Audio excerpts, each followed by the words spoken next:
Kebakaran melanda bangunan kontrakan 3 lantai di Tambora, Jakarta Barat. Akibatnya 50 kamar kontrakan habis terbakar.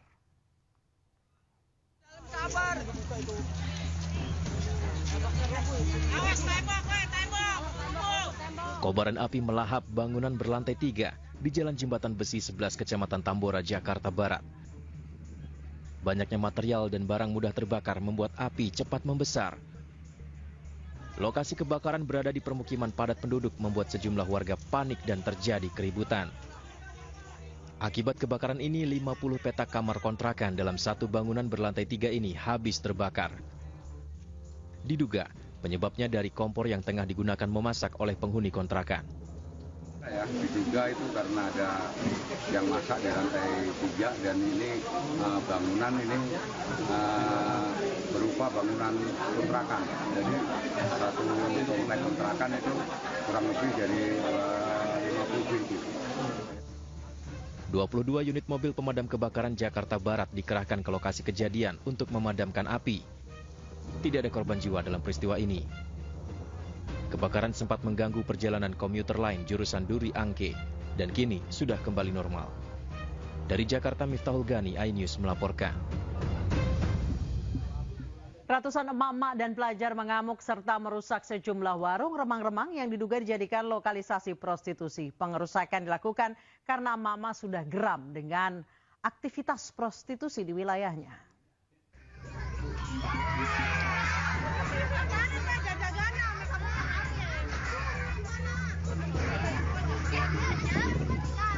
Kesal karena tidak kunjung ditertibkan, ratusan emak-emak menyerbu warung remang-remang yang dijadikan tempat prostitusi. Bukan hanya emak-emak, sejumlah siswi juga turut tergabung dalam aksi protes ini.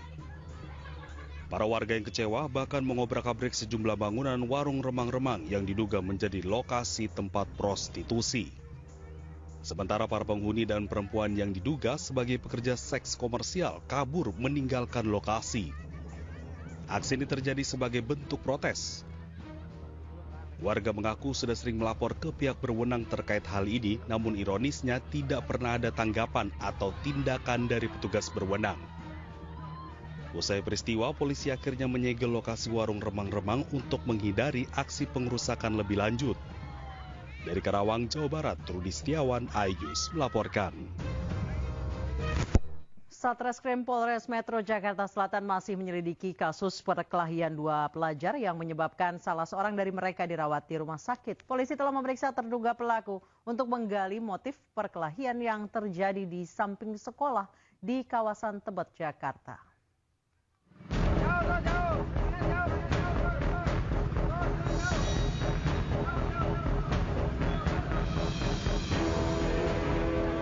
Satreskrim Polres Metro Jakarta Selatan masih menyelidiki kasus perkelahian 2 pelajar yang menyebabkan salah seorang dari mereka dirawat di rumah sakit.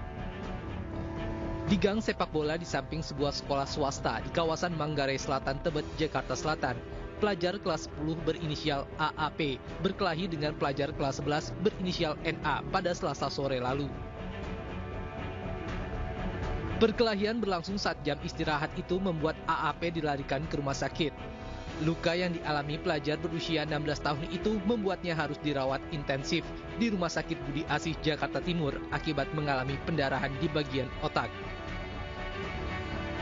Menurut orang tua korban, hingga kini anaknya belum sadarkan diri sejak diantar guru sekolah ke rumah sakit untuk dioperasi. Saya melihat kondisinya tidak sesuai dengan yang dibicarakan ibu. Dari kronologi yang mengantarkan ke rumah sakit ini memang ada pertama dibawa ke rumah sakit Tebet, terus dibawa nggak sanggup dioper ke rumah sakit Budi Asih. Nah, di rumah sakit Budi Asih itulah saya baru bisa menemukan anak saya dalam kondisi sudah tidak sadarkan diri dengan lebam di kepala, muka kiri ini bekas sepatu. Sementara penyelidik dari Unit Pelayanan Perempuan dan Anak dan tim Inafis Polres Metro Jakarta Selatan mendatangi sekolah korban untuk meminta keterangan terduga pelaku sekaligus menggali motif di balik kejadian tersebut. Dugaan sementara motif perkelahian adanya kesalahan komunikasi antara korban dengan pelaku. Kita meminta juga keterangan kepada yang diduga. Nah itu yang kita lakukan. Itu terduga pelaku udah diperiksa Bu ya? Kita minta keterangan, ya. Jadi udah diminta keterangan. Diminta keterangan di sekolahnya apa di sekolah? Di sekolah. Iya. Statusnya sekarang gimana? Masih dalam penyelidikan. Masih di dalam. Ya, masih saksi. Motifnya kemarin sudah didalami oleh PPA itu berkisar komunikasi ya antar siswa. Polres Metro Jakarta Selatan telah meminta keterangan 5 orang saksi dalam kasus tersebut, mulai dari kepala sekolah, penjaga sekolah, hingga pelajar yang menyaksikan perkelahian.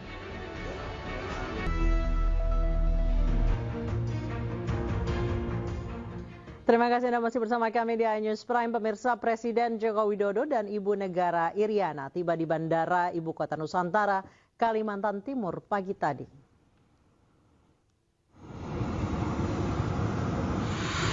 Dan Iriana mendarat di Bandara IKN menggunakan pesawat kepresidenan. Pesawat seri Boeing 737-800 yang membawa Presiden Jokowi dan Iriana mendarat di Bandar Nusantara IKN pagi tadi sekitar pukul 10 waktu Indonesia Tengah. Sebelumnya Presiden Jokowi pernah mendarat di Bandara IKN menggunakan pesawat kepresidenan RJ-85 yang relatif lebih kecil pada 24 September lalu. Di IKN, Presiden Joko Widodo akan meresmikan sejumlah infrastruktur dan melakukan peninjauan fasilitas kesehatan pertama di kawasan IKN. Istana Negara Ibu Kota Nusantara diresmikan oleh Presiden Joko Widodo pada Jumat siang. Presiden juga meresmikan rumah sakit pertama di Ibu Kota Nusantara.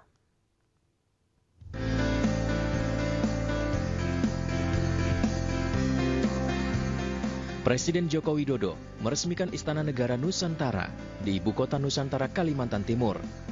Sementara itu, Presiden Jokowi juga mengatakan Istana Garuda Ibu Kota Nusantara masih dalam proses penyelesaian. Ia memprediksi butuh waktu 1 bulan lagi agar Istana Garuda selesai dan bisa diresmikan. Dalam kesempatan ini, Jokowi juga mengatakan peresmian Istana Garuda akan dilakukan oleh Presiden terpilih Prabowo Subianto.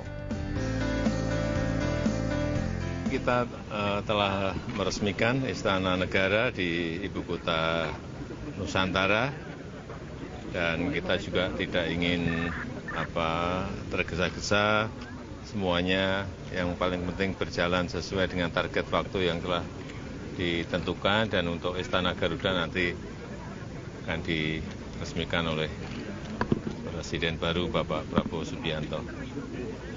Dan kita harapkan nanti kegiatan-kegiatan kenegaraan yang besar, yang butuh tempat yang gede, bisa dilakukan di sini, di IKN.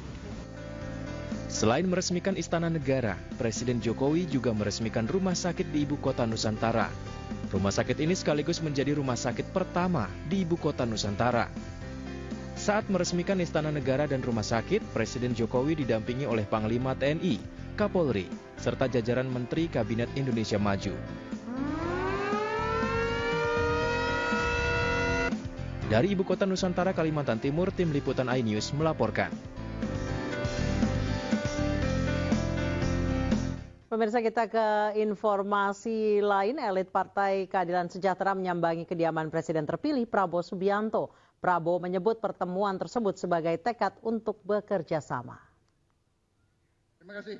Ketua Majelis Syuro PKS Salim Segaf Al-Jufri bersama sejumlah petinggi PKS tiba di kediaman Prabowo Subianto di Kertanegara, Jakarta Selatan, Jumat sore. Usai pertemuan yang berlangsung tertutup, Prabowo menyebut momen ini sebagai tekad untuk bekerja sama. Prabowo mengaku tidak mempersoalkan perbedaan politik saat Pilpres 2024. Kerjasama usai kontestasi Pilpres dinilai Prabowo sangat penting dalam berbangsa dan bernegara. Ini mengingatkan kita masa-masa dahulu, kita juga mulai kerjasama politik kita, katakanlah persekutuan kita mulai dari Kertanegara, ya sekian tahun yang lalu, gitu Pak ya. 2000 berapa? 14 ya? 14 ya. Jadi kita dulu bukan sekutu tapi segajah. Dan kemarin kita mereka ada pilihan berbeda, kita tidak masalah, mereka izin berbeda, kita juga tetap bersahabat. Itulah yang kita inginkan, politik di Indonesia, politik yang selalu menjunjung tinggi, saling menghormati. Begitu selesai pertandingan, kita kembali menjalin kerjasama. Kita sama-sama ingin yang terbaik untuk rakyat kita. Kita sadar bahwa semua unsur pimpinan politik harus sadar, harus paham dan mengerti kewajiban kita yang mendahulukan dan mengutamakan kepentingan rakyat kita. Semua yang membuat kita semangat untuk bersama-sama bergabung dalam pemerintahan Bapak Presiden Pak Prabowo Subianto. Itulah yang kita inginkan, karena semua ini alasan yang kuat kita bergabung di pemerintahan Bapak Prabowo Subianto. Pemirsa, kita ke informasi terkait Presiden terpilih Prabowo Subianto berkelakar tentang dasi di acara pembukaan rapat Koordinasi Nasional Legislatif PKB. Prabowo berkelakar bahwa di acara PKB mengenakan dasi hijau dan jika nanti diundang PDI Perjuangan akan menggunakan dasi merah. Saya tadi terima tamu resmi dari luar negeri, jadi saya pakai jas.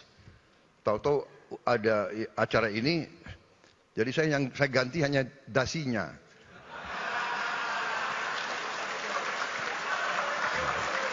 Karena NU ganti hijau.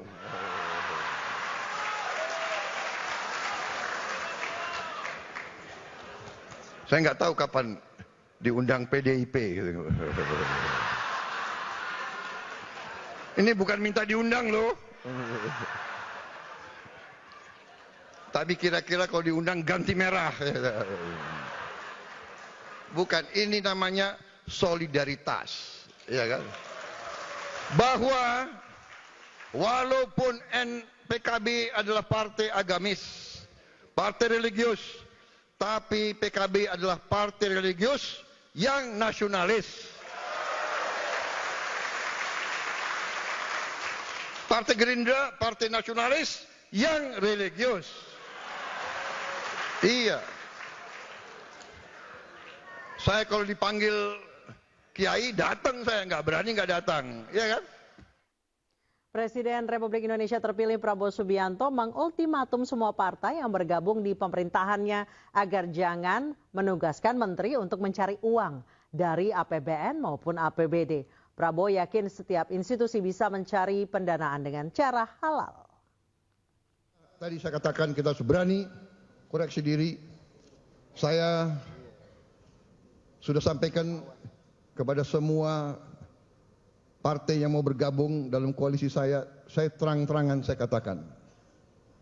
Semua ketua umum, semua perwakilan saya katakan, saudara-saudara, jangan menugaskan menteri-menteri yang saudara tunjuk di pemerintah yang akan saya pimpin, jangan saudara tugaskan untuk cari uang dari APBN, APBD.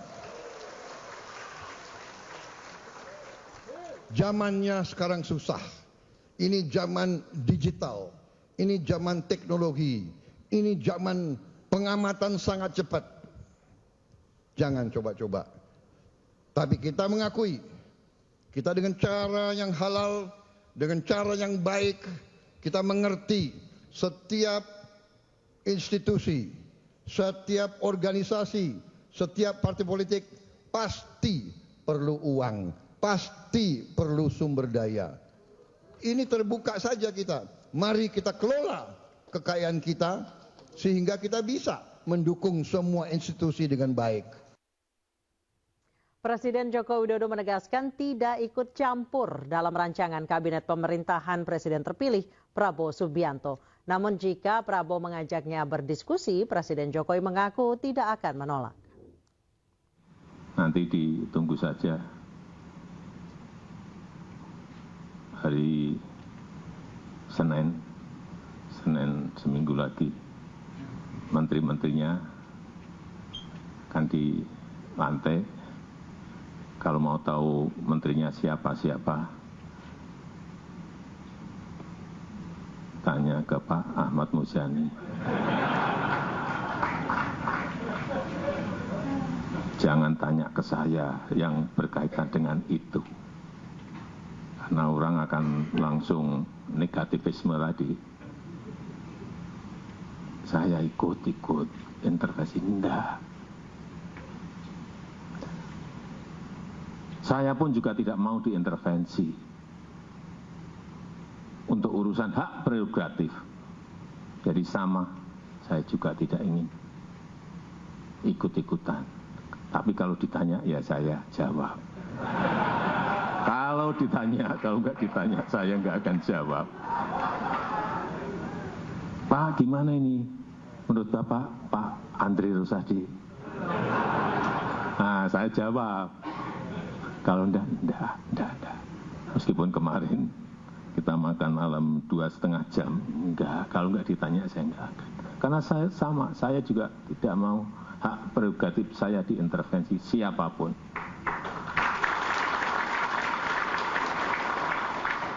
Itu hak yang diberikan pada rakyat, kemudian dalam pemilu ditransfer ke saya.